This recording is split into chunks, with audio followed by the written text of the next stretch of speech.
Quando consegui meu primeiro emprego como costureira em uma pequena confecção, achei que finalmente teria um motivo para receber orgulho da minha família. Mas, em vez disso, ouvi risos e desprezo. Meu pai disse que eu nunca chegaria a lugar nenhum, minha mãe virou o rosto e minha irmã zombou como se fosse a maior piada do mundo. Aquilo doeu, mas também despertou em mim uma vontade imensa de provar o contrário. O que eles não sabiam é que cada lágrima escondida, cada noite mal dormida e cada ponto de costura seriam um alicerce de algo muito maior. Anos depois, o destino nos colocou frente a frente de novo, mas dessa vez as posições estavam completamente diferentes. E foi nesse encontro inesperado que toda a verdade veio à tona. Olá, seja bem-vindo ao canal Histórias Surpreendentes, curta e se inscreva nesse canal, aproveite e ative as notificações. Comente aqui de qual cidade você está assistindo, vou adorar saber e deixar um coração no seu comentário. Desde muito cedo, aprendi que a vida não seria fácil para mim dentro da minha própria casa. Enquanto minha irmã era tratada como a menina dos olhos dos meus pais, eu parecia existir apenas para ser alvo de críticas e cobranças. Quando finalmente consegui meu primeiro emprego como costureira em uma pequena confecção, estava cheia de esperança, acreditando que, enfim, poderia dar um passo rumo à independência. Mas ao anunciar a novidade, fui recebida com risadas de deboche. Meu pai, em tom frio e cruel, disparou: "Você realmente nasceu derrotada. Com esse trabalho, não vai te sobrar nenhum dinheiro, já que terá que ajudar em casa." E de fato, a previsão dele se cumpriu. Enquanto minha irmã vivia sem responsabilidades, eu era obrigada a entregar quase todo o meu salário para ajudar nas contas. Ainda assim, agarrei-me a cada centavo que conseguia economizar, porque no fundo eu sabia que aquela casa não era o meu lugar. Passei noites e noites costurando até os dedos sangrarem, guardando pequenas quantias em segredo, até conseguir o suficiente para dar meu primeiro passo de liberdade, alugar um pequeno apartamento.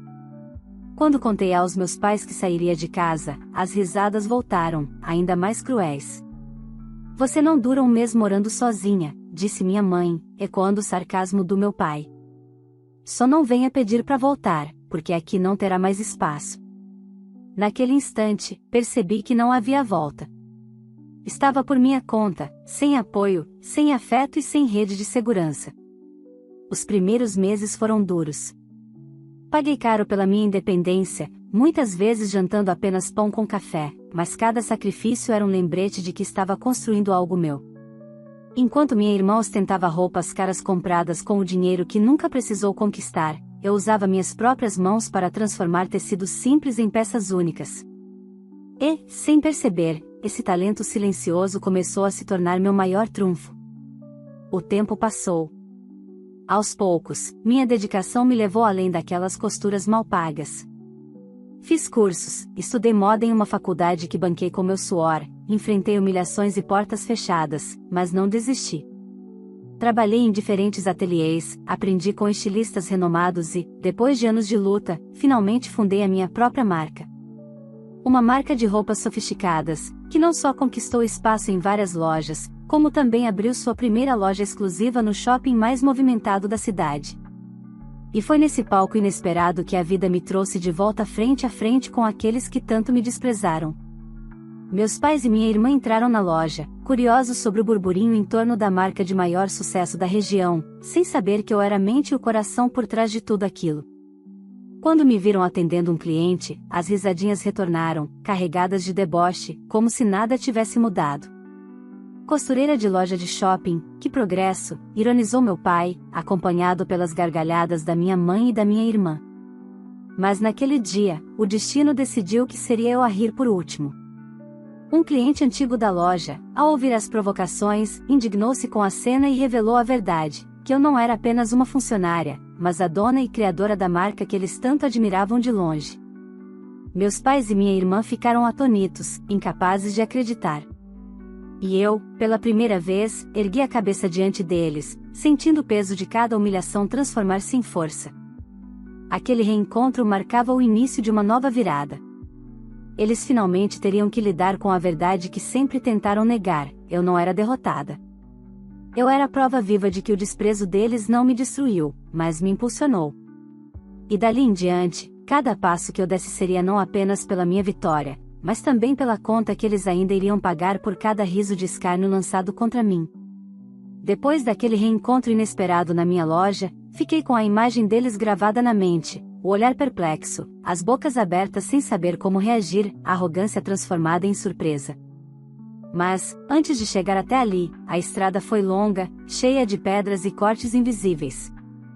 Para entender a força que me sustentava diante daquelas pessoas, era preciso voltar alguns anos, até os dias em que cada escolha me parecia fadada ao fracasso, segundo eles. Quando aluguei meu primeiro apartamento, lembro-me da sensação estranha de abrir a porta com a chave nova.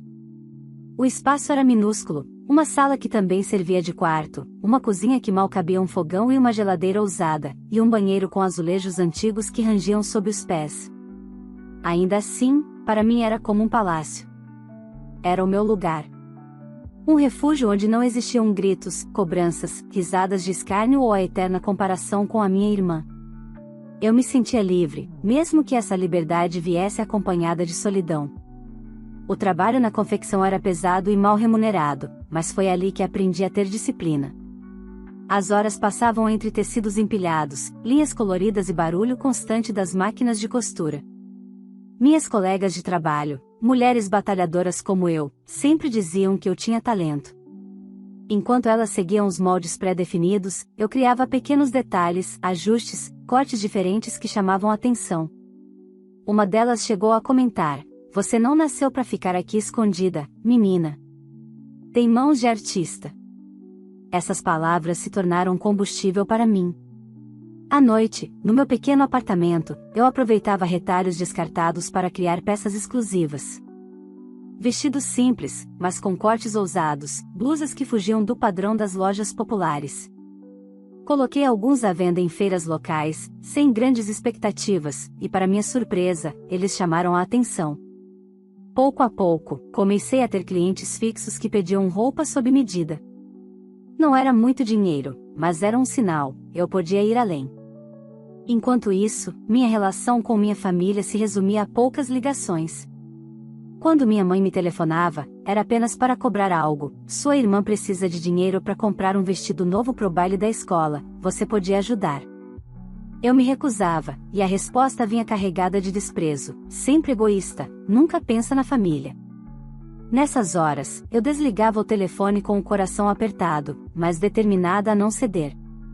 Sabia que, se voltasse atrás, estaria presa novamente na mesma armadilha. Foi durante uma dessas fases que conheci uma professora do curso noturno de corte e costura. Ela percebeu minha dedicação e me incentivou a tentar algo maior: prestar vestibular para a moda. A ideia parecia impossível. Como pagaria os estudos? Como conciliaria trabalho e faculdade? Mas a vontade de transformar minha vida falou mais alto. Trabalhei dobrado, aceitei serviços extras e costurei até altas horas da noite para juntar o valor da matrícula. Quando finalmente consegui me inscrever, senti que tinha dado um passo gigantesco em direção ao meu futuro. Os anos de faculdade foram exaustivos. Muitas vezes, chegava para as aulas com as mãos ainda marcadas pelas agulhas e os olhos ardendo de sono. Enquanto alguns colegas vinham de famílias que bancavam todos os materiais caros e viagens de pesquisa, eu improvisava com o pouco que tinha. Mas, curiosamente, isso me dava um olhar diferente: onde outros viam apenas limitação, eu enxergava a oportunidade de criar com simplicidade.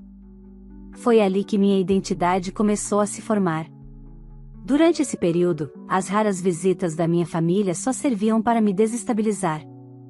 Em uma delas, quando minha irmã descobriu que eu estudava moda, riu em voz alta: "Então você vai aprender a fazer roupa chique agora? Mal consegue comprar tecido e acha que vai ser estilista?" Meu pai completou: "É perda de tempo. Se fosse inteligente, teria arrumado um emprego de verdade, em escritório." Eu apenas os deixava falar. No fundo, cada palavra deles era como um tijolo a mais na muralha que eu construía em silêncio, a certeza de que eu não precisava da aprovação deles. No último ano da faculdade, consegui um estágio em um ateliê renomado. Foi um choque entrar em um ambiente sofisticado, com tecidos importados e clientes da alta sociedade. Mas também foi ali que aprendi o valor da persistência. Mesmo quando me davam apenas tarefas simples, como organizar moldes ou passar tecidos, eu observava cada detalhe, absorvia cada técnica, estudava os erros e acertos. Aos poucos, fui conquistando espaço, mostrando minhas ideias e deixando minha marca. No meu apartamento, que agora já parecia mais acolhedor com os móveis comprados aos poucos, continuei costurando para clientes que confiavam no meu estilo. Aqueles pequenos trabalhos paralelos, aliados ao conhecimento que acumulava no estágio, começaram a abrir meus olhos para algo maior. Eu podia, um dia, criar algo meu. Não sabia quando ou como, mas a semente já estava plantada. Enquanto meus pais acreditavam que eu não duraria um mês sozinha, já haviam se passado anos. E não apenas sobrevivi, estava crescendo, evoluindo e, mais importante, me tornando alguém que eles jamais imaginariam. O estágio no ateliê foi apenas o início da transformação que eu tanto sonhava. Cada dia naquele ambiente era uma mistura de encantamento e provação. Eu, que vinha de uma vida simples, acostumada a tecidos baratos e improvisos, de repente estava diante de sedas francesas, rendas italianas e clientes exigentes que pareciam viver em outro mundo. Não era fácil lidar com a pressão. Qualquer erro poderia custar caro, e muitas vezes eu sentia o peso do olhar desconfiado das colegas que vinham de famílias mais ricas. Mas, ao mesmo tempo, isso me dava ainda mais força para provar que o talento não dependia do sobrenome ou da conta bancária. Certa vez, uma cliente importante pediu um ajuste em um vestido de festa que ninguém conseguia resolver. O corte estava mal feito desde o início, e qualquer tentativa anterior de conserto só havia piorado a situação. A estilista principal, irritada, entregou a peça nas minhas mãos, quase como quem queria ver meu fracasso.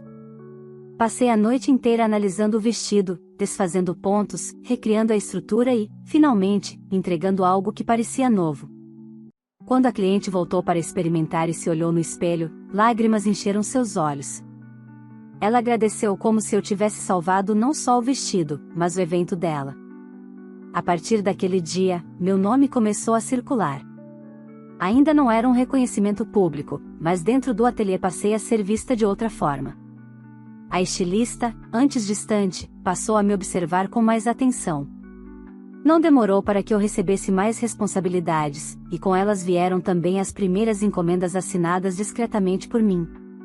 Enquanto isso, em casa, a situação com minha família não mudava. Eles nunca perguntavam sobre minha rotina, nunca se interessavam por saber como eu estava. Quando nos encontrávamos, era sempre carregado de ironias. Em um almoço de domingo, quando aceitei ir apenas por insistência de uma tia, meu pai fez questão de dizer: "E então, ainda costurando roupinhas? Já está conseguindo pagar as contas ou vai pedir esmola no fim do mês?" Minha irmã riu, completando: "Aposto que qualquer dia aparece pedindo para voltar." Eu apenas respirei fundo e sorri, sem responder. Eles não faziam ideia de que, naquele momento, eu já estava me preparando para defender meu trabalho como meu maior patrimônio. No fim da faculdade, com um portfólio consistente e experiência prática, consegui um emprego em uma confecção de médio porte. Não era tão sofisticada quanto o ateliê, mas tinha algo que me atraía: liberdade para criar. O dono, um homem prático, valorizava ideias que vendessem, e quando percebeu que minhas peças tinham saída, deu-me espaço para arriscar. Foi ali que aprendi sobre produção em escala, logística e, principalmente, sobre o mercado real da moda. Foi nesse período que plantei as bases do meu futuro. Com um salário, ainda modesto, mas estável, consegui investir em cursos complementares, economizar um pouco mais e até trocar alguns móveis do meu apartamento. Pela primeira vez, comecei a sentir que tinha controle sobre a minha vida. Mas, como sempre, meus pais apareciam apenas para tentar minar minha confiança. Um dia, minha mãe me ligou dizendo que minha irmã precisava de dinheiro para pagar a mensalidade da faculdade, já que ela não tinha obrigação de trabalhar e se preocupar com contas. Respondi, firme: "Se eu conseguir pagar os meus estudos sozinha, ela também pode." Do outro lado da linha, houve o silêncio indignado, seguido por uma frase que nunca esqueci: "Você continua sendo a mesma ingrata de sempre." Essas palavras me doeram, mas não me derrubaram. Eu já não era a menina insegura que acreditava em tudo o que eles diziam. Eu sabia o valor do meu esforço. Alguns anos se passaram assim, entre empregos, experiências e aprendizados. Cada ambiente de trabalho trazia um novo desafio, e eu absorvia tudo, como quem coleta tesouros. De confecções pequenas a marcas conhecidas, deixei rastros do meu talento por onde passei. Muitas vezes, via peças minhas desfilarem em vitrines sem o meu nome, mas isso nunca me incomodou. Eu sabia que o reconhecimento viria na hora certa. A grande virada aconteceu quando uma amiga próxima, que também era estilista, me incentivou a criar uma pequena coleção autoral.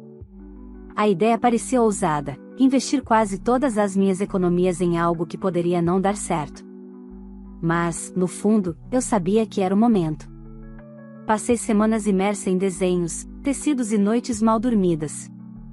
Criei uma coleção enxuta, mas sofisticada, voltada para mulheres que buscavam elegância sem abrir mão do conforto.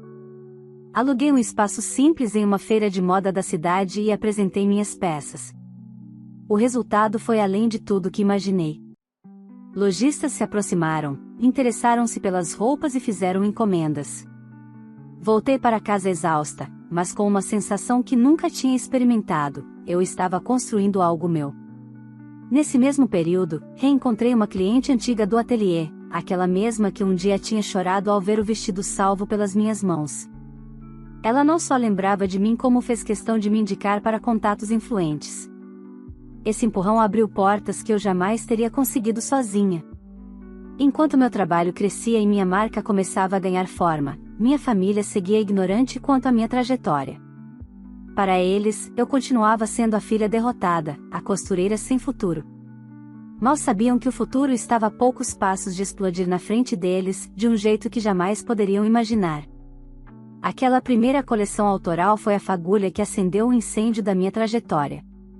Do pequeno espaço em feiras locais, passei a fornecer para boutiques interessadas em algo exclusivo, sofisticado e ao mesmo tempo acessível. Não demorou para que meu nome começasse a circular entre lojistas e clientes exigentes. Cada encomenda entregue era uma nova oportunidade de provar meu valor. O trabalho era árduo, noites viradas, finais de semana inteiros costurando, reuniões improvisadas na minha sala minúscula que funcionava como escritório e ateliê. Mas aos poucos a marca ganhou corpo, e eu deixei de ser apenas uma costureira para me tornar a mente criativa e administradora de um sonho que, finalmente, tomava forma.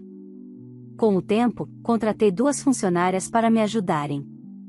Eram mulheres simples como eu, que enxergaram na minha marca uma chance de crescer também. E juntas criamos algo que, em pouco tempo, chamou a atenção de investidores. Lembro-me da primeira vez em que ouvi a proposta de abrir uma loja física. Parecia impossível. Eu, que já tinha me acostumado a viver com pouco, agora estava diante da possibilidade de abrir meu espaço em um dos maiores shoppings da cidade. Não foi fácil chegar lá. Houve reuniões intermináveis, papéis, contratos, negociações com bancos, inseguranças que tiravam meu sono. Mas, no fundo, eu sabia que era meu momento. Quando finalmente inaugurei a loja, chorei ao ver meu nome estampado na fachada, simples, direto, marcante. A minha marca não era mais apenas um sonho, era realidade. A loja se tornou um sucesso em poucos meses. Clientes que já conheciam meu trabalho vinham de longe, e novos compradores eram conquistados pela qualidade e originalidade das peças. Meu time cresceu, os estoques aumentaram, e a marca se consolidou como sinônimo de sofisticação. Eu era respeitada, admirada e, finalmente, reconhecida pelo talento que tanto me negaram dentro de casa. Foi nesse cenário que, certo dia, meus pais e minha irmã apareceram. Eu estava no fundo da loja, conversando com um cliente fiel, quando percebi a movimentação diferente. Reconheci de imediato as vozes que nunca esqueci, a entonação crítica, o riso abafado de deboche. Eles entraram olhando em volta, comentando alto sobre as roupas e os preços, como se estivessem em um espetáculo. Minha mãe foi a primeira a falar: "Olha só, parece que essa marca está em tudo quanto é canto." "Será que é tão boa assim?" Minha irmã, mexendo em um vestido exposto, riu: "Deve ser mais uma dessas modinhas que logo caem no esquecimento." E então, como se o tempo não tivesse passado, meu pai se aproximou de mim e disse em tom sarcástico: "Costureira de loja de shopping, que progresso, hein?" As palavras ecoaram dentro de mim como um déjà vu, uma volta à infância e adolescência em que cada conquista era transformada em motivo de desprezo. Minha mãe e minha irmã riram, reforçando a cena. Minha irmã completou, pelo menos evoluiu. Pode dizer que trabalha no shopping. Só o salário que não deve ter evoluído também. Eu respirei fundo. Não era mais a menina que se encolhia diante deles. Antes que eu respondesse, algo inesperado aconteceu. Um cliente antigo da loja, um homem elegante que já me acompanhava desde os tempos das primeiras feiras, ouviu a conversa. Indignado, aproximou-se com firmeza. Com licença, mas vocês estão enganados. Essa moça não é funcionária daqui. Ela é a dona. Essa marca é dela. Essa loja existe por causa do talento e da determinação dela. Ele pegou o seu celular e mostrou uma foto que havia tirado comigo na inauguração da loja. O silêncio que se fez foi quase palpável. Meus pais e minha irmã o encararam como se ele tivesse acabado de contar a maior mentira do mundo. Minha mãe balbuciou, incrédula: como assim? Meu pai estreitou os olhos, tentando manter o deboche. Está brincando, não é? O cliente apenas sorriu, confiante, e acrescentou: brincando? De forma alguma. Eu acompanho o trabalho dela há anos. Se hoje essa marca está consolidada, é porque ela nunca desistiu, mesmo quando tudo parecia impossível. Naquele instante, todos os olhares se voltaram para mim. E eu não hesitei. Mantive a postura ereta, ergui o queixo e, com voz firme, confirmei: ele tem razão. Essa marca é minha. Cada peça que vocês veem aqui nasceu das minhas mãos e da minha cabeça. Essa loja é fruto de anos de esforço, noites mal dormidas e escolhas que vocês sempre disseram que não dariam em nada. O impacto foi imediato. Vi o rosto da minha irmã perder a cor, o de minha mãe se contorcer em constrangimento e o de meu pai endurecer em silêncio. Pela primeira vez, eles não tinham resposta. Mas eu não terminei ali. Continuei, deixando transparecer toda a força que acumulei ao longo dos anos. Vocês riram quando eu consegui meu primeiro emprego. Riram quando decidi morar sozinha. Disseram que eu não duraria um mês.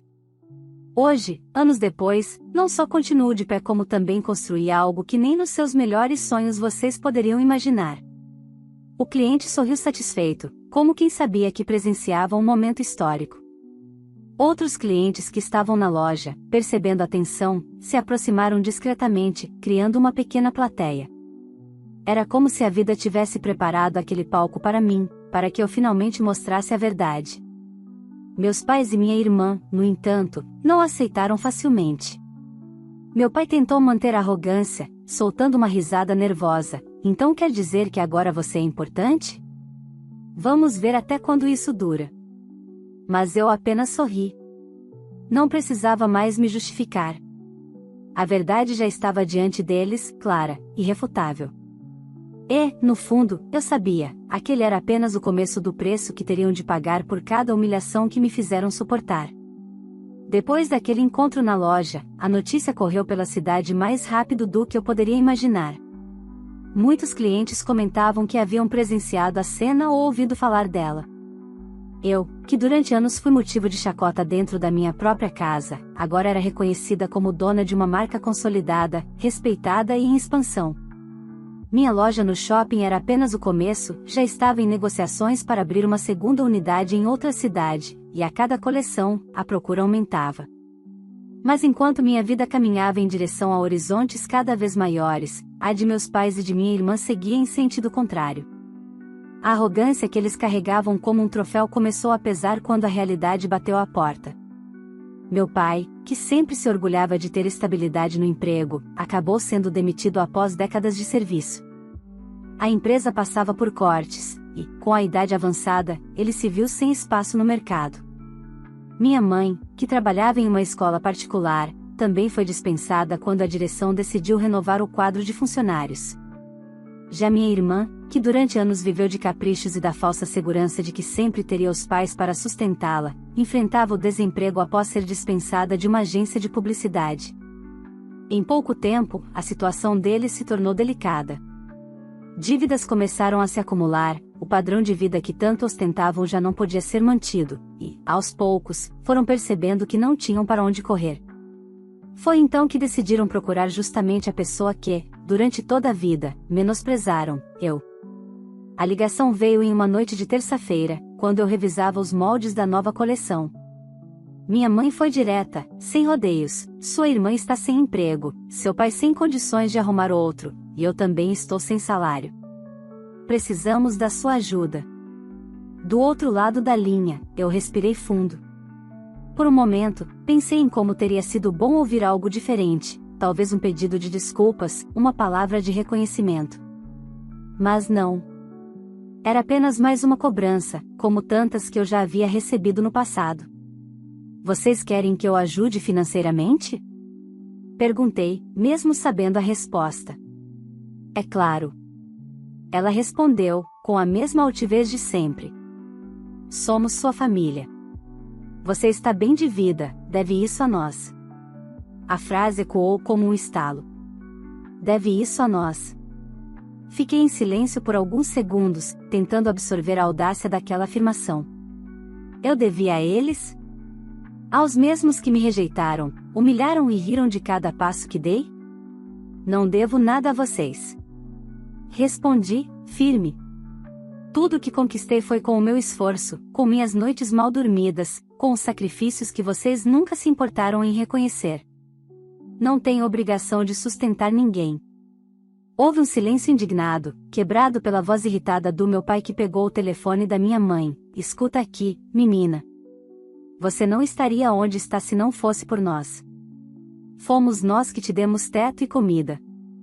Agora é sua vez de retribuir. Ri, amarga. Teto e comida? Vocês me deram humilhações, desprezo e desprezo ainda maior quando precisei de apoio. Eu lutei sozinha. Se hoje tenho algo, é porque não cedi às expectativas mesquinhas de vocês.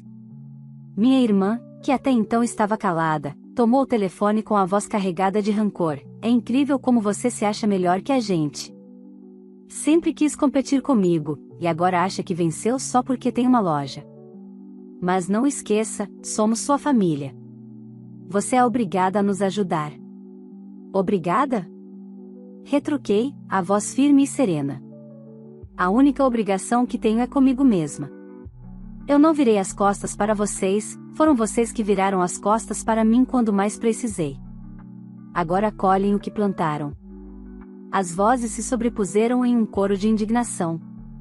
Eles gritavam, exigiam, ameaçavam me expor como ingrata. Mas nada daquilo me abalava. Eu já tinha enfrentado desafios muito maiores do que aquelas acusações. Vocês podem falar o que quiserem, concluí. Mas não vou dar dinheiro, não vou pagar as dívidas de vocês. Se querem um culpado pela situação em que estão, olhem no espelho. E desliguei o telefone. Naquela noite, apesar da tensão, senti uma paz que não experimentava há anos. Era como se tivesse, finalmente, encerrado um ciclo de submissão que me acompanhava desde a infância. Eles estavam irados, sim, mas eu não me sentia culpada. Pelo contrário, me sentia livre. Os dias seguintes só confirmaram o quanto aquela decisão foi acertada. Eles tentaram me procurar pessoalmente, apareceram na porta da loja, fizeram um escândalo na frente de clientes, dizendo que eu era uma filha ingrata. Mas, para minha surpresa, muitos dos presentes me apoiaram, rebatendo as acusações e reconhecendo meu esforço. Ver aquela cena foi um choque para meus pais e para minha irmã. Pela primeira vez, eles perceberam que suas palavras já não tinham poder sobre mim. O mundo ao meu redor sabia quem eu era, sabia do meu valor, e nada do que dissessem poderia apagar isso. O ressentimento deles, no entanto, só aumentava. Eu via em seus olhares o desejo de vingança, a incapacidade de aceitar que a filha rejeitada não só havia vencido como agora tinha o poder de negar aquilo que eles mais desejavam: meu dinheiro, minha ajuda, meu reconhecimento. E, no fundo, eu sabia que essa recusa era apenas o prenúncio de algo ainda maior que estava por vir. A recusa em ajudá-los financeiramente foi o estopim para que a ira dos meus pais e da minha irmã atingisse um nível jamais visto. Eles não se contentaram em apenas reclamar ou tentar me convencer com telefonemas. decidiram transformar a narrativa, contando a conhecidos e vizinhos que eu era uma filha cruel, ingrata, que havia abandonado a família no momento em que eles mais precisavam. As fofocas chegaram até mim rapidamente. Clientes vinham discretamente comentar, perguntando se era verdade que eu havia negado apoio aos meus pais. Eu nunca menti. Dizia, com clareza, que minha família tinha me rejeitado a vida inteira, e que agora eu apenas estava impondo limites. Surpreendentemente, em vez de críticas, recebi apoio. As pessoas entendiam, muitas se identificavam com a minha história, e, em alguns casos, até confidenciavam que também haviam sido tratadas de forma injusta por seus próprios familiares. Esse respaldo público deixou meus pais e minha irmã ainda mais furiosos. Acostumados a serem vistos como uma família respeitável, não suportavam a ideia de que eu, a filha rejeitada, tivesse conquistado não só sucesso financeiro, mas também respeito social. Foi então que começaram a aparecer na frente da loja com mais frequência, como se quisessem me forçar a ceder pelo constrangimento. Lembro-me de um sábado movimentado, quando minha irmã entrou gritando no salão de vendas, acusando-me de ser desalmada. Os clientes pararam para observar. Ela berrava: "Você deve tudo a nós. Se não fosse pelo esforço dos nossos pais, você nunca teria chegado onde está. Como pode nos virar as costas agora?" Eu permaneci calma, sem levantar a voz. Respondi com serenidade: "O que conquistei foi com o meu esforço. Vocês nunca acreditaram em mim, nunca me apoiaram. Ao contrário, sempre me diminuíram. Agora querem que eu pague por escolhas que não são minhas. Isso não vai acontecer." Um silêncio pesado tomou conta da loja. Clientes que assistiam à cena murmuravam entre si, alguns balançando a cabeça em reprovação contra minha irmã. Ela saiu dali irada, puxando minha mãe pelo braço, enquanto meu pai, com os olhos vermelhos de raiva, apenas prometeu em voz baixa: "Você ainda vai se arrepender." Aquela ameaça ecoou em mim durante dias, mas não me abalou. Eu já não era mais a jovem vulnerável que se deixava intimidar. Pelo contrário, cada investida deles apenas reforçava minha determinação. Meses se passaram, e minha marca continuou crescendo. Inaugurei a segunda loja em uma cidade vizinha e comecei a receber convites para eventos de moda mais prestigiados. Enquanto isso, a situação deles só se deteriorava. As dívidas se acumulavam, e, sem conseguir apoio da comunidade que já não os via com os mesmos olhos, restava apenas o orgulho ferido. Foi então que recebi a visita inesperada de um advogado em meu escritório. Ele trouxe uma notificação formal: meus pais e minha irmã haviam decidido entrar com uma ação contra mim, alegando abandono familiar. Queriam, por meio da justiça, obrigar-me a sustentá-los. A princípio, confesso que o documento me deixou atônita. Como alguém poderia ter tanta ousadia? Mas, quando me recuperei do choque, percebi que aquilo era apenas mais uma tentativa desesperada de me controlar. Conversei com meus advogados, reuni provas, resgatei mensagens, testemunhos e até registros antigos que comprovavam todas as humilhações que sofri. O processo ganhou repercussão. Não demorou para que a história fosse comentada em jornais locais e até em programas de TV. O contraste era gritante: de um lado, a filha que havia superado todas as adversidades e construído um império com suas próprias mãos; do outro, os pais e a irmã que, em vez de orgulho, buscavam destruir a imagem dela. Durante as audiências, eles tentaram pintar um retrato de si mesmos como vítimas. Meu pai, com voz embargada, dizia que havia sacrificado tudo para me criar. Minha mãe reforçava, alegando que sempre cuidou de mim. E minha irmã, com lágrimas ensaiadas, dizia que só queria um pouco de solidariedade. Mas cada vez que eles falavam, as provas que apresentei desmontavam suas narrativas. Mensagens com ofensas, testemunhos de vizinhos e conhecidos que presenciaram as humilhações, até áudios de ligações carregadas de desprezo foram exibidos em juízo. Aos poucos, a máscara deles foi caindo. O juiz foi claro na sentença: eu não tinha nenhuma obrigação legal de sustentá-los, muito menos moral, diante do histórico apresentado. Pelo contrário, ficou evidente que eu havia sido vítima de rejeição e abuso emocional durante anos. A ação foi julgada improcedente, e eles ainda foram condenados a pagar as custas do processo e uma multa por litigância de má-fé. a notícia se espalhou rapidamente. No dia seguinte, clientes, amigos e até pessoas que eu mal conhecia vieram me parabenizar. Diziam que minha vitória era a vitória de todos que já haviam sofrido com famílias tóxicas. Eu me tornei, sem querer, uma espécie de símbolo de resistência. Meus pais e minha irmã, por outro lado, saíram do tribunal com olhares baixos, incapazes de sustentar o peso da derrota. Pela primeira vez, vi neles algo que nunca imaginei: vergonha. E percebi, ali, que a maior punição não estava na multa, mas no fato de terem perdido o poder que acreditavam ter sobre mim. Naquela noite, sentei-me sozinha na loja, olhando para as vitrines iluminadas. Lembrei-me da menina que chorava em silêncio, do apartamento pequeno, das noites de costura à luz fraca, do desprezo que me esmagava. Sorri. Tudo aquilo havia ficado para trás. Eu era dona da minha vida, da minha marca e do meu destino. Se meus pais e minha irmã haviam tentado me destruir, acabaram, sem querer, me tornando ainda mais forte. E, no fundo, sabia, jamais precisaria da aprovação deles para ser feliz.